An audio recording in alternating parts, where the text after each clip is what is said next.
కోల్కతా వైద్యురాలపై అత్యాచారం కేసులో సంజయ్ రాయ్ని దోషిగా తేల్చింది కోర్టు. దీనికి సంబంధించి పూర్తి అప్డేట్స్ మా ప్రతినిధి రాజు ఫోన్ ద్వారా అందిస్తారు. రాజు.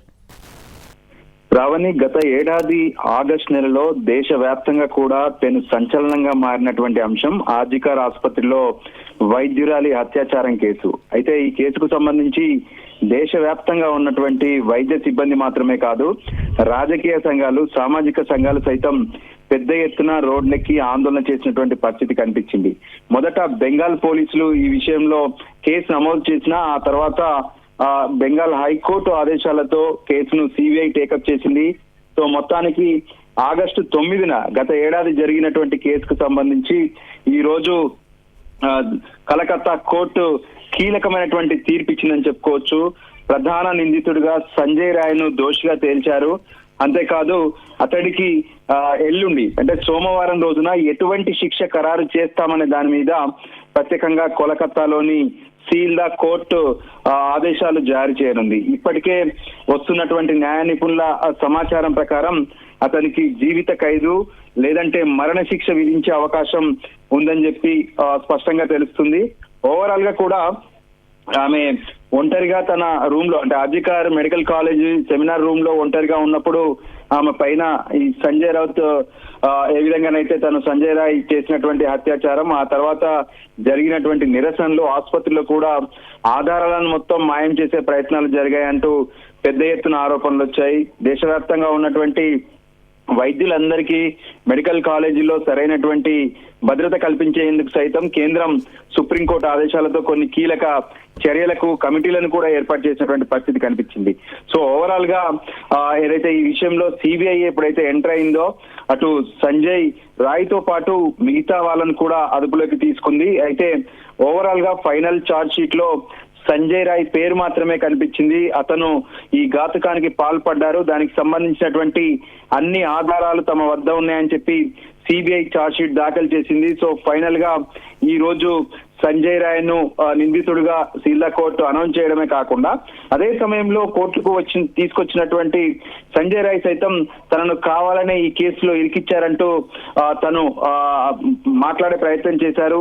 సో ఫైనల్ గా మరి సోమవారం రోజు సీల్దా కోర్టు ఎటువంటి తీర్పు ఇవ్వబోతుందనేది కూడా చాలా కీలకంగా మారబోతుంది. ఎందుకంటే దేశవ్యాప్తంగా జరిగినటువంటి ఆందోళనలు, ప్రత్యేకంగా సుప్రీంకోర్టు సైతం ఈ విషయంలో జోక్యం చేసుకోవాల్సి వచ్చింది. సుమోటోగా సుప్రీంకోర్టు కేసును స్వీకరించింది.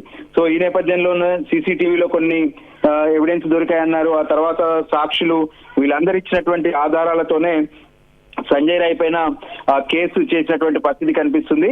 అయితే అదే సమయంలో ఈ మెడికల్ కాలేజీకి సంబంధించినటువంటి ప్రిన్సిపాల్, దాంతో పాటు ఒక పోలీస్ అధికారి పైన కూడా కేసు నమోదు చేశారు. అయితే వాళ్ళ విషయంలో ఇన్ టైంలో ఛార్జ్ షీట్ దాఖలు చేయకపోవడం వల్ల వాళ్ళు ప్రస్తుతం బెయిల్ పైన బయట ఉన్నారు. ప్రస్తుతం అయితే సంజయ్ రాయ్కి సంబంధించి తనే నిందితుడిగా సీల్దా కోర్టు అనౌన్స్ చేసింది. రావణి. రాజు, ఇప్పుడు సోమవారం వరకు తనకి టైం ఉంది కాబట్టి ఏమైనా మళ్ళీ అంటే రివ్యూ పిటిషన్ లేదంటే పైకి అప్పీల్ చేసుకునే ఛాన్స్ ఏమైనా ఉందా రాజు? ఖచ్చితంగా ప్రస్తుతం అయితే ఇది కలకత్తాకు సంబంధించినటువంటి కోర్టు మాత్రమే.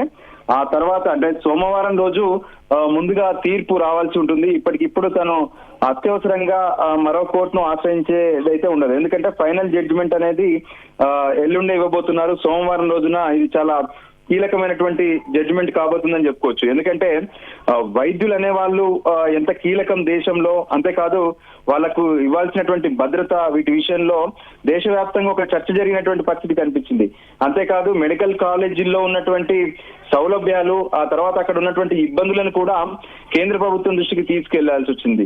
సో వీటన్నిటి నేపథ్యంలోనే కీలకంగా సంచలనంగా మారినటువంటి ఈ కేసు విషయంలో అన్ని ఆధారాల తర్వాతనే సంజయ్ రాయ్ని ఈ రోజు నిందితుడిగా మాత్రం ప్రకటించారు.